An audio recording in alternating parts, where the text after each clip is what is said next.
Algumas semanas atrás, um amigo me enviou no Facebook capturas de tela de um livro que descobriu ao limpar sua estante. Vai adorar, Brandon, ele falou. Vou ler isso, é ótimo, disse. Não foi ótimo. De fato, foi tudo menos isso.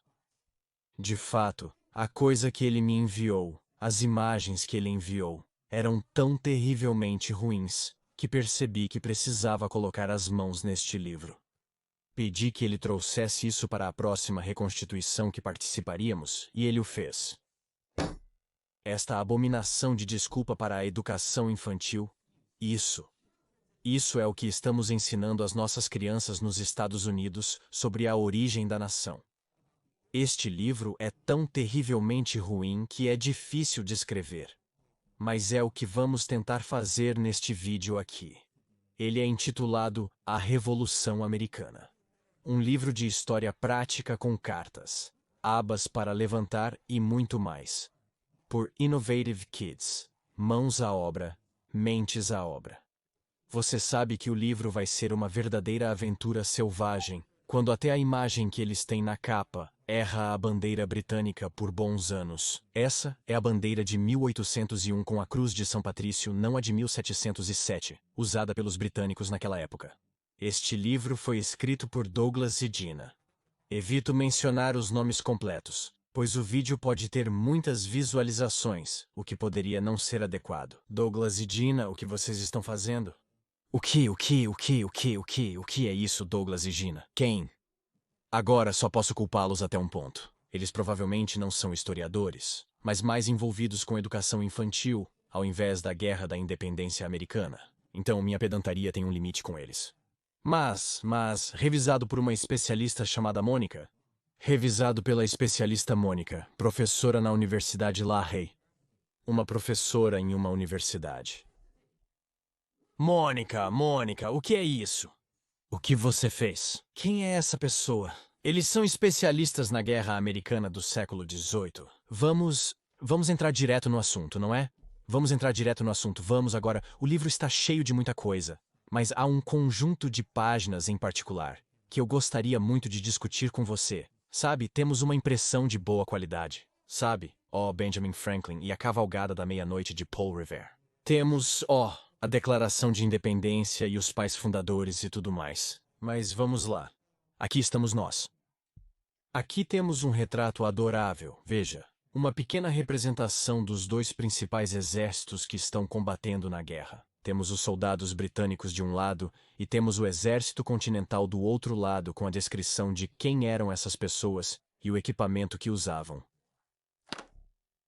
Vamos começar a ler a descrição deles do soldado britânico a pé, não é?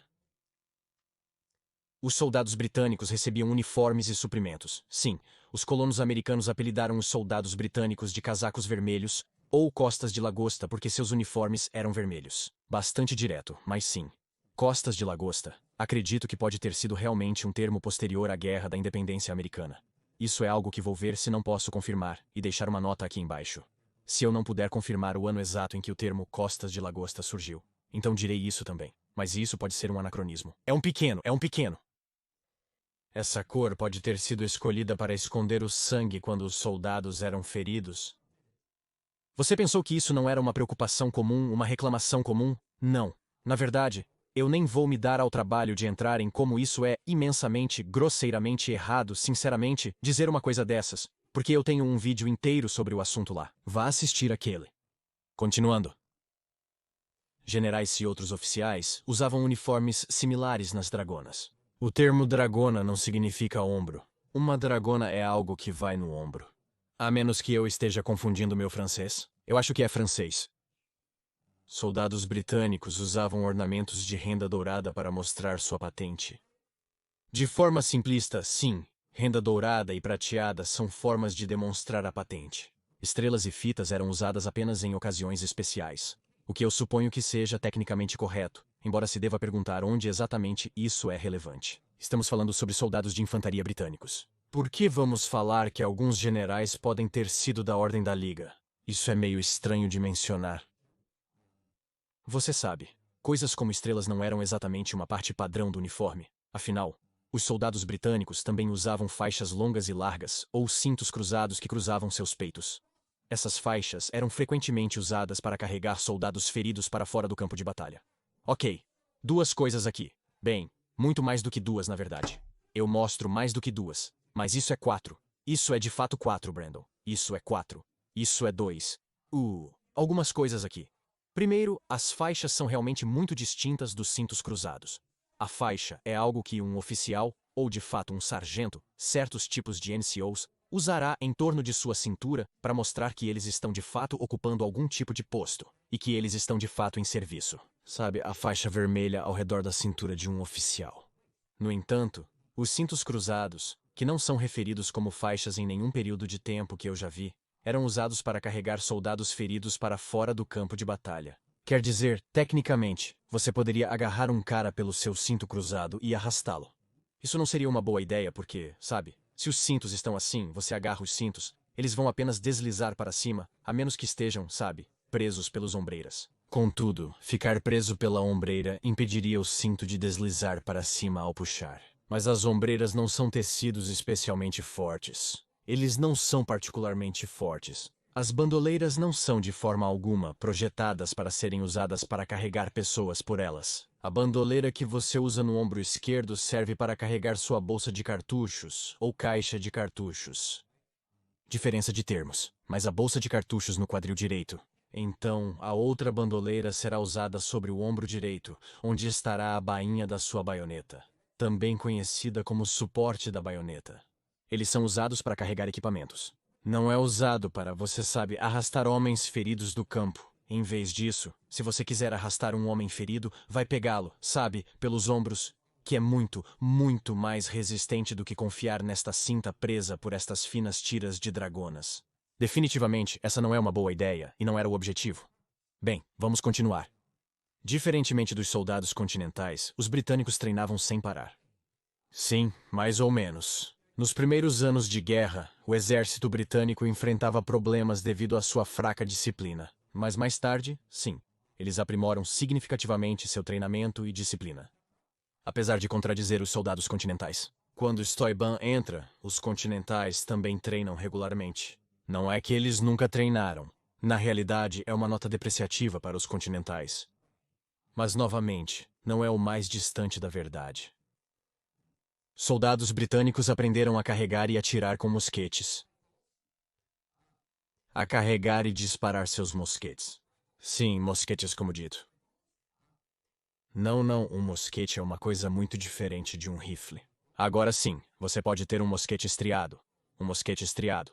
Não um mosquete de rifle, ou não um rifle de mosquete, melhor dizendo. Mas isso só vai surgir na Guerra da Crimeia, por volta de 1800 bem mais tarde. Não, nada sobre as armas de fogo britânicas, um padrão britânico, sabe? Mosquetaria de colete marrom na época. Era estriado, então isso está completamente errado. E como se não bastasse, permita-me repetir a frase completa. Os soldados britânicos foram ensinados a carregar e disparar seus mosquetes 5 vezes por minuto.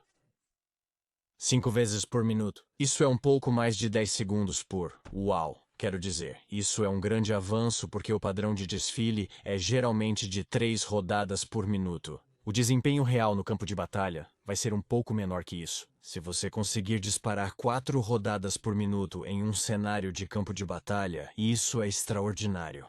Isso é insano. Isso é digno de nota.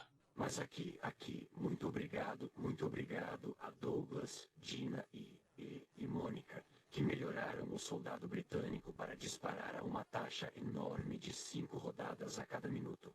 Como colocar metralhadoras nesse ponto? A maioria dos soldados continentais só conseguia carregar e atirar 2 a 3 vezes por minuto. Esses continentais irritantes, eles são apenas, você sabe, o auge absoluto das 2 a 3 rodadas por minuto. Mas era o que o exército britânico fazia. Meu Deus acima, no entanto, os soldados britânicos não tinham as mesmas liberdades que os soldados continentais desfrutavam. Os soldados eram severamente disciplinados se quebrassem a regra mais mínima. Sim, podem ter sido bons soldados, mas não tinham a liberdade dos nossos. Ok, algumas coisas para desempacotar aqui também. Inicialmente, os soldados eram rigorosamente punidos por quebrar quaisquer regras, mesmo as mais triviais. Comparado ao presente, a disciplina era severa, com enforcamentos, tiroteios, açoitamentos e trabalho pesado. Contudo, se comparado aos padrões do século XVIII, o exército britânico era curiosamente leniente em alguns aspectos. Frequentemente desertores, cuja punição deveria ser a morte, eram poupados. Mas, na verdade, era realmente muito comum que perdões fossem concedidos, para que as sentenças fossem reduzidas ou até mesmo, você sabe, totalmente eliminadas. O exército britânico, na verdade, enfrentou um pouco de crítica e havia muito debate durante o século XVIII, que realmente eles não estavam sendo duros o suficiente, que estavam sendo muito perdoados com esses tipos de infrações contra seus homens. Isso poderia ser um assunto inteiro de vídeo por si só, é claro, a disciplina no exército britânico durante este período, mas não era necessariamente tão ferrenha como fazemos parecer quando comparada com o padrão usual do século XVIII e o padrão que você esperaria do exército britânico, até mesmo em outras partes do mundo. Compare também isso com os soldados continentais. Isso implica que os soldados continentais não foram punidos de maneira igual. Agora, novamente, os soldados continentais foram punidos, sabe, muito severamente, muito duramente por cada pequena infração que cometeram. Bem, nem os britânicos nem os continentais foram. Mas isso não quer dizer que os soldados continentais não foram enforcados ou fuzilados por, sabe, deserção e coisas assim. Sabe, a disciplina no exército continental era rigorosa. E como Joseph Plum Martin menciona em suas memórias, que o exército continental foi obrigado a permanecer no serviço militar sob força militar, sob ameaça militar, por assim dizer. Eles eram obrigados a permanecer enquanto as forças da milícia, milicianos, podiam ir e vir como bem entendessem. Mas se, você sabe, se um dos soldados continentais, se o Sr. Plum Martin fosse sair sem permissão, então ele enfrentaria repercussões militares muito severas por fazer isso. Então, toda essa frase é distorcida de uma maneira muito estereotipada e estranha, repugnante. Uma grande desvantagem para os britânicos era que seus soldados estavam longe de casa. Sim, muito verdade. Viajando por meses pelo mar em navios lotados, muitos morreram de doença durante a viagem, sim. Isso também é justo. Os navios também estavam sempre em perigo de afundar por furacões ou ataques inimigos. Embora não haja muitos furacões, é verdade que existem muitas tempestades em geral. E mais ainda, tempestades tropicais e furacões no meio do Atlântico, não como os grandes que ouvimos nas notícias a cada 2 anos. Isso é bastante justo. Esse é um risco constante. Muitos soldados britânicos até foram forçados a lutar enquanto o exército continental era composto inteiramente por voluntários lutando em seu próprio solo pela independência. Um dos aspectos mais distintivos do exército britânico durante este período, ao contrário dos exércitos continentais da Europa, era que eles eram um dos únicos poderes a não empregar táticas de recrutamento obrigatório. De fato, sim, enquanto a Marinha Britânica era composta por muitos recrutas, homens pressionados a servir, o exército tinha pouquíssimos e raros homens que não estavam lá por vontade própria. Sabe, sim, as chances são, historicamente falando, que havia alguns homens que estavam lá, não por vontade própria, seja forçados por alguma circunstância estranha ou mesmo pressionados a servir ilegalmente. Tenho certeza que isso ocorreu, mas parece que havia uma política forçando homens a se alistar no exército. Agora, o mais próximo que você tem disso é o exército britânico recrutando da milícia, sabe, a milícia deles em casa, para o exército regular. Mas mesmo isso sempre foi feito em uma base voluntária, e isso era muito mais popular durante as guerras napoleônicas. Na realidade, durante a Guerra da Independência Americana, o exército britânico enfrentou um grande problema. Uma absoluta falta de recrutas, uma escassez de mão de obra. De fato, em um momento, eles realmente reduziram os termos de serviço. Termos de serviço parece que você está contratando um site. Eles reduziram drasticamente o contrato de quanto tempo você se alista na tentativa de fazer com que mais pessoas se alistassem no exército. Normalmente é um serviço para a vida toda. Ele se alistou no exército aos 20 e poucos anos. Mas falaram, que tal? E se você se alistar no exército? Será por 3 anos ou até o fim da guerra, o que acontecer primeiro. Você vai se alistar então? Porque eles estavam tão desesperados para conseguir que as pessoas se alistassem, pois não tinham o poder de forçar ninguém a se juntar. Isso é uma dinâmica massiva em praticamente toda a história militar britânica, que, ao contrário do continente, não recruta pessoas para seus exércitos, para melhor ou para pior. Por outro lado, afirma-se que o exército continental era formado apenas por voluntários lutando em seu próprio território pela independência. Novamente, está tentando fazer uma distinção onde não existe. Está retratando os soldados britânicos como escravos forçados a lutar por um rei tirano, e todos esses ideais bobos e ultrapassados quando comparados ao soldado continental que está lutando independentemente por suas liberdades ao lado de seus irmãos de armas e blá blá blá. Você entendeu a ideia? Então agora, tudo bem? Isso foi muita coisa. Então o soldado britânico, tudo bem. Ótimo. Coisas boas. Vamos seguir em frente. Como você pode ver, mais abaixo na base, temos uma pequena imagem de um soldado hessiano. Na verdade, diz que uma seção diz lealista, uma seção diz hessiano. Vamos começar como soldado lealista, não é? Dizendo que alguns colonos ou alguns deles ainda eram leais à coroa e lutaram ao lado do exército britânico. Basicamente é verdade, mas muitos colonos na realidade. Seus uniformes diferiam dos Redcoats, não sendo membros oficiais do Exército Real. Agora isso é bom, até a última palavra, o Exército Real. Não, na verdade você vai descobrir que o único ramo do Exército Britânico que não é real é de fato o Exército. Você tem uma Marinha Real, e claro, hoje você tem a Força Aérea Real. Mas o Exército não é real desde a Guerra Civil Inglesa e o novo Exército Modelo e todo esse jazz. O Exército é muito distintamente não real. Claro, temos soldados hessianos. Mais tarde na guerra, sim, se por mais tarde você quer dizer quase no início, os hessianos começaram a lutar ao lado dos soldados britânicos. Os hessianos eram soldados alemães contratados pelo governo alemão, isso mesmo, li corretamente, pelo governo alemão, singular, um governo alemão. Sabe? Heil dir no Deutschland. Aparentemente, o Império Alemão foi unificado em 1776. Sim, de fato, contratados pelo governo alemão para lutar pela Grã-Bretanha contra os rebeldes coloniais. No entanto, vou dar-lhes crédito por uma coisa. De fato, mencionou que os hessianos não eram mercenários, mas foram contratados. Foram forçados, de certa forma, a lutar pelos seus estados. Não tanto por sua própria vontade livre, como geralmente entendemos o termo mercenário para implicar. Então isso é um pouco de crédito lá, apenas um soldado alemão pelo governo singular. Isso é um pouco fora. Agora, então, em vez de ir agora para o lado colonial das coisas, porque percebo honestamente que este vídeo provavelmente já durou tempo suficiente como está. Então acho que vamos guardar o soldado de infantaria colonial para outra hora. Se estivermos tão inclinados, se olharmos agora para a pequena imagem do soldado britânico, podemos abri-la. E há ainda mais informações lá. Vamos passar por isso e depois vamos falar sobre aquela imagem horrível também. Abrimos aquela pequena aba e temos uma maravilhosa pequena seção sobre a Marinha Britânica. Diz no início da Revolução, a Marinha Real Britânica era a maior do mundo. Quero dizer, eles não haviam adquirido a mesma, sabe, primazia. A mesma pura superioridade que tinham nas guerras napoleônicas após 1805 e a Batalha de Trafalgar. Você pode argumentar que eles eram possivelmente os maiores do mundo, junto aos franceses. Estavam entre, se não a maior, potência naval do mundo.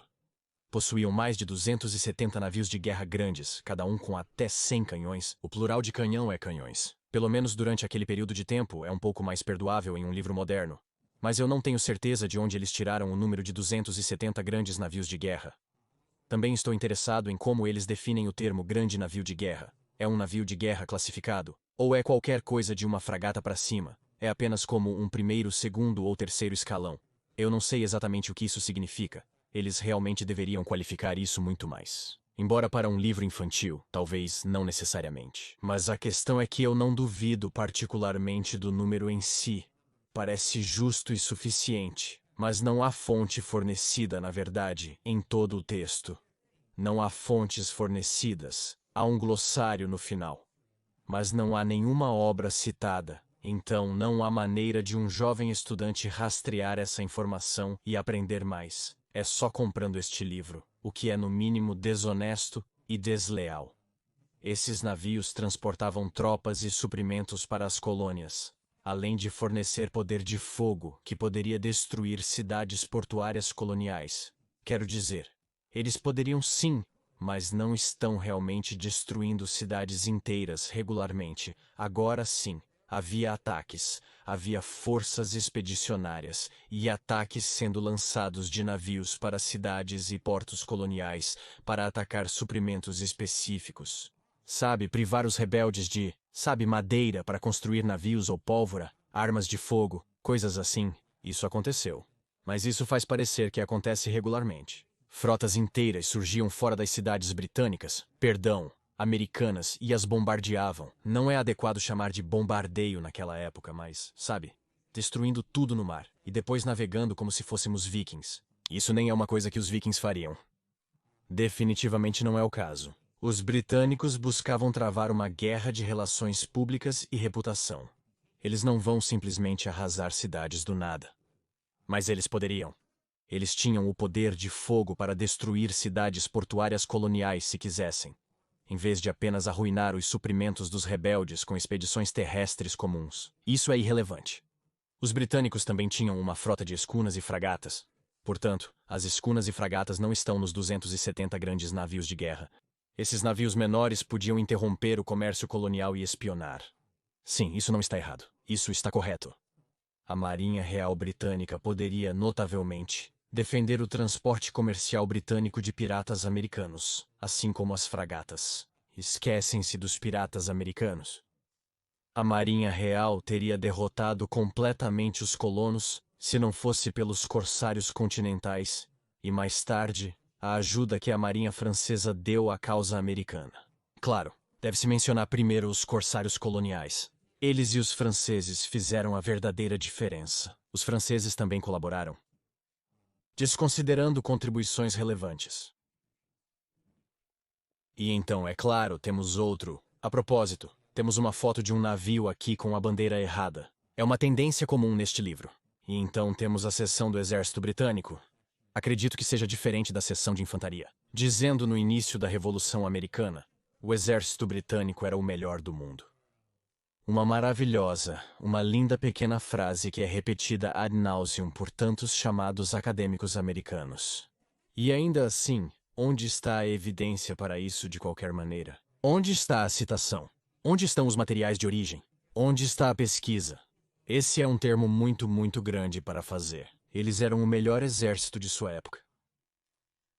Se analisarmos o desempenho prático do exército britânico nos primeiros anos da Guerra da Independência Americana, em termos de treinamento, disciplina, tamanho e todas as medidas possíveis para ser considerado o melhor exército do mundo, eles não atingem o padrão em quase todas as categorias.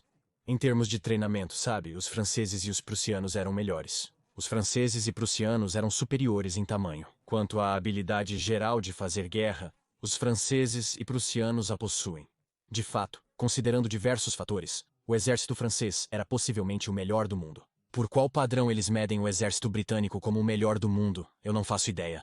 Novamente, nos primeiros anos, o exército britânico estava em um estado lamentável em termos de disciplina. Eles estavam muito longe de serem o melhor exército do mundo. Se eles fossem os melhores do mundo, bem, talvez a guerra teria sido muito diferente naqueles primeiros anos. Ele tinha mais e melhores armas do que o exército continental possuía.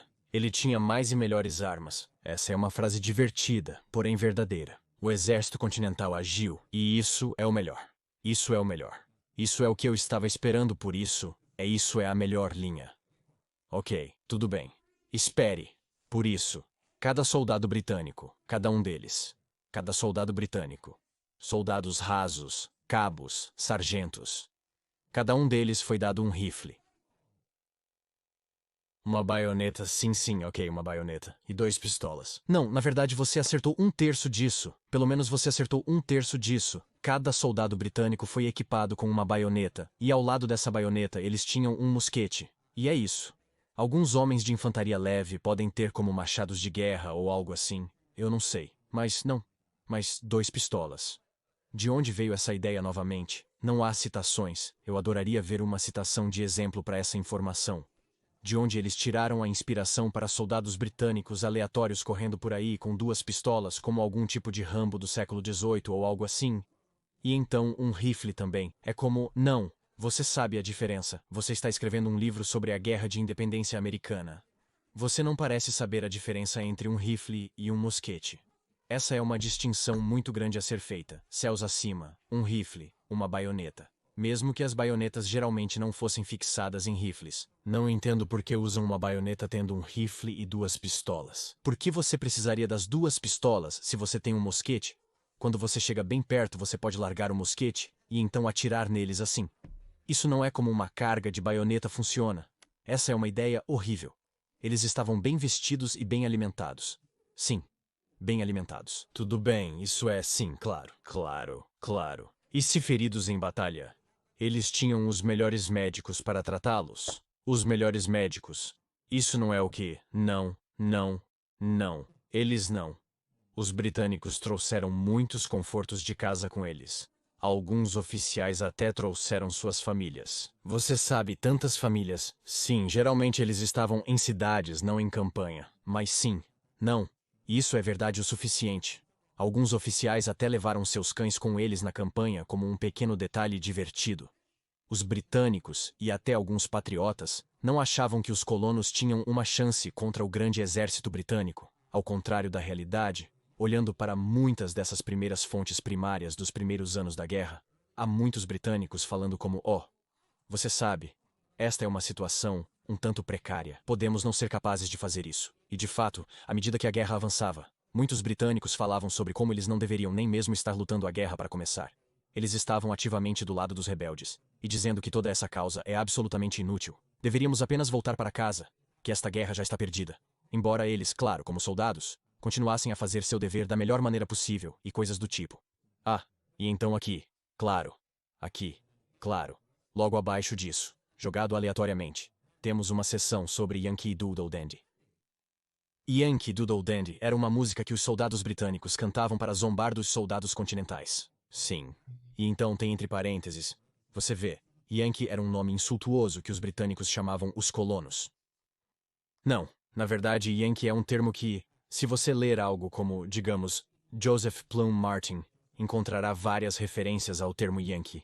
Você vai descobrir, na verdade, que era um termo comum em todas as colônias. Na verdade, os americanos e britânicos se referiam aos colonos como Yankees, embora, na verdade, não tanto aos colonos como um todo, mas especificamente, explicitamente, de fato, aos colonos da Nova Inglaterra. Sabe, alguém em Nova York olharia com admiração para esses Yankees. Alguém na Pensilvânia diria, Yankees. Alguém em Massachusetts diria, somos Yankees, independente do orgulho. Não, na verdade, o termo Yankee só realmente significava ser americano como um todo durante o curso da guerra, eu acho. Ou até mesmo mais tarde para aqueles fora dos Estados Unidos. Então, nos Estados Unidos, surgiu a ideia de que apenas os nortistas, ou seja, qualquer coisa ao norte da linha Dixie-Mason, durante a Guerra Civil Americana. Originalmente, referia-se explicitamente aos habitantes de New England, não aos nova-iorquinos. Não inclua Nova York. Os nova-iorquinos não são realmente Yankees. O que é irônico, não é? Mas em qualquer caso, a música refletia a opinião geral de que os americanos eram ignorantes e sem classe. Por exemplo, a frase colocou uma pena em seu chapéu se refere a como os soldados eram feitos oficiais no exército continental, com pouco respeito pelo status social ou treinamento. Na verdade, o termo colocou uma pena no chapéu e chamou de macarrão, como eu entendo. Talvez eu esteja errado. É uma referência à ignorância e falta de classe dos colonos. Mas é mais porque você tem algum, sabe, caipira que está tentando ser elegante, tentando ser macarrão, como todos os outros, sabe, gentileza da cidade e o que mais. Ele vai à dança, coloca uma pena no chapéu e acredita estar na moda. É isso que se faz para estar na moda. Ao colocar uma pena no chapéu, me sinto um de vocês, correto? Não. Na verdade, Yankee Doodle Dandy, colocar uma pena no seu chapéu, não é suficiente para ser macarone, para ser, você sabe, na moda e tal. Não tem nada a ver, pelo que eu sei. Não tem nada a ver com a forma como o exército continental estava formando seus oficiais. É extremamente específico. Indica uma preocupação mais ampla, mas não se refere diretamente às classes de oficiais. Mesmo que a música fosse para ofender, os colonos gostavam de cantá-la. Sim, isso é justo. Tudo bem. Estamos quase terminando, pessoal. Estamos quase terminando uma página deste livro. Você vê, por último, nos deparamos com um maravilhoso e adorável pequeno diagrama. Você vê uma imagem lá, uma imagem de um soldado britânico. E felizmente, maravilhosamente, ele rotula todas as diferentes partes do soldado, para que as crianças possam aprender tudo sobre o uniforme, começando, é claro, com o chapéu bicorne do soldado. De fato não é um bicorne. De fato, se você quiser usar a terminologia vitoriana, seria considerado um tricorne, embora se quisermos usar a terminologia apropriada do século XVIII, é na verdade um chapéu armado.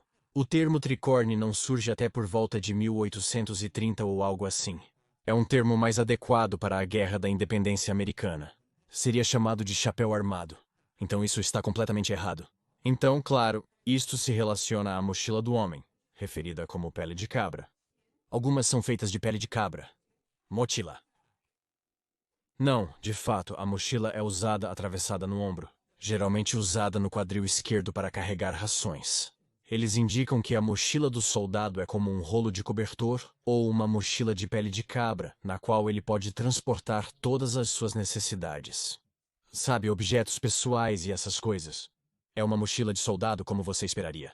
A mochila é explicitamente realmente para rações e é realmente carregada, novamente, no ombro, na altura do quadril. Não é essa mochila, o termo está errado. Então ele pula para medir o colete dele. Não entendo por que destacam o colete, mas de fato ele está lá. Parece que é feito de linho, o que não é muito autêntico. Parece muito enrugado, não gosto da aparência deste colete. O casaco do soldado não está abotoado na parte de cima, como se vê. Não abotoado, mas preso. Fechado com um gancho e olhos no topo do casaco, como usual. O soldado usa um estoque de pescoço, o que aprecio. Então, claro, destaca-se as boas correias cruzadas do soldado. Sabe, o termo correto é correia cruzada, não faixa. Curiosamente, essas correias cruzadas não possuem fivela de cinto.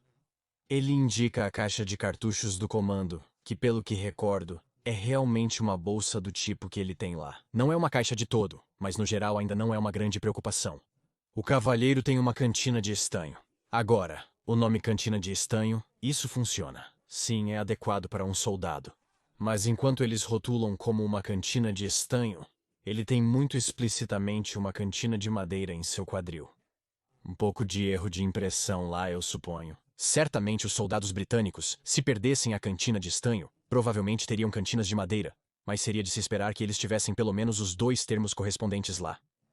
Você também vai notar, se olharmos um pouco acima da lata de, desculpe, a madeira, seja lá o que for, a cantina, você vai notar que o cinto cruzado dele, que deveria ter a bainha da baioneta, o sapo, na verdade não tem nada preso a ele. Este cinto está meio lá apenas. Ele realmente não possui vínculos. Na verdade, a bainha de baioneta do homem, como é chamada, não é o termo mais adequado. Não é totalmente apropriado. Mas, bainha de baioneta, escudo, sapo, está apenas, de certa forma, pendurada no quadril dele. Está apenas meio que suspenso no ar. Talvez ele tenha costurado direto no casaco. Não sei como, mas essa é a bainha da sua baioneta. Embora possivelmente conectado por uma corda invisível ao cinto, o soldado tem, realmente, um terceiro que ele está usando novamente por razões totalmente desconhecidas. Sim, no começo da guerra, os soldados usavam cintos na cintura. Esses cintos eram usados para carregar as baionetas dos soldados. No início da guerra, os soldados pararam de usar cintos na cintura, pois eram muito restritivos para a respiração e outras atividades. Eles pegaram esses cintos de cintura e os penduraram sobre seus. Sim, eles os penduraram sobre seus ombros, convertendo-os, transformando-os em cintos de ombro ou cintos transversais. Entretanto, este homem parece ter escolhido ambos os métodos. Ele possui tanto um cinto de cintura quanto transversal. Acho que ele está apenas tentando ser realmente na moda. Mesmo que aquele cinto de cintura não sirva literalmente nenhum propósito para ele. As calças são muito largas no cavalheiro, provavelmente novamente feitas de linho, que não é o melhor material. Você quer calças de lã mais adequadas? Na maioria das vezes sim, muito largas, muito mal ajustadas, o que eu não aprecio. E então, claro, olhando mais para baixo, temos as meias do homem, o que é bom. Suas ligas provavelmente estão apenas cobertas por suas calças, o que é aceitável, geralmente acontece com as minhas também. E então, claro, temos as polainas do homem. Agora, eu aprecio que eles não o fazem usar apenas botas como muitas representações deste nível de qualidade fazem. Eles retratam as polainas sendo mostradas. Mas o que é uma polaina de respingos? Há algo chamado spatterdashes, sim. que são basicamente apenas polainas. É um termo diferente para as polainas. Mas polainas de respingos. Isso não é. Eu acho que está bem, porque eu acho, teoricamente impediria coisas de respingar nas suas meias. E as coisas respingam nas polainas de respingos. Isso não é o que eles são chamados. Eles são chamados de polainas, ou meio polainas, ou algo assim, dependendo do comprimento delas e tudo mais. Mas sim, não, esse não é o termo. E então, claro, finalmente, por último, temos um mosquete de pederneira, que é apropriado o suficiente. A correia. A propósito, a correia naquele mosquete de pederneira é, olhando para o meu no canto, muito curta. Tenho que me perguntar por que só alcança metade do mosquete, quando deveria alcançar todo o caminho até lá, e então olhando para a peça também. Na verdade, parece que pode ou não ter uma fechadura na coisa. Mas isso não é nem aqui nem lá. É uma preocupação totalmente diferente. Tudo bem? É isso. É tudo. Eu acho sim. Eu acho que é tudo que eu posso falar no momento. Tenho certeza que há algumas outras coisas aqui e ali sobre a representação deste homem que eu perdi. E presumivelmente também a representação do Hessiano está faltando muitas coisas. Mas eu estou menos familiarizado com o kit Hessiano. Então eu realmente não posso identificar nada. É digno de nota. Na verdade, o Hessiano também não tem uma baioneta. Então eu não tenho certeza de onde isso foi. Suas roupas íntimas também parecem ser de linho, o que não é totalmente apropriado. Ele tem um aspecto muito desagradável, não é? Mas, de outra forma, o hash parece decente o suficiente. Eu suponho. Não tenho certeza. Mas sim, o soldado britânico de acordo com a Revolução Americana por Douglas Dina e revisado por Mônica da Universidade Liahi. Copyright 2009 por Innovative Kids. Este livro custa $17. Este livro custa $17. Você sabe o que você pode conseguir por 17. Você pode conseguir isso por 17. Você pode conseguir o maldito Cuthbertson por 17. Veja o que você fez. Você vê o que você me fez fazer isso. É o que acontece. Eu terminei. É isso. Esse é o vídeo. Retorne. Obrigado. Muito obrigado a todos por assistirem, é claro. Em particular as minhas sempre benéficas classes de apoio no patreon.com. É por virtude do seu apoio que consigo continuar fazendo vídeos como este. Embora, Deus me livre, não tenho certeza de por que me faço sofrer dessa maneira. E, claro, para você também, meu querido espectador, obrigado por sofrer tudo isso comigo. E, claro, até a próxima vez. Bem, eu sou e continuarei sendo, talvez não um servo muito humilde, mas o seu mais obediente.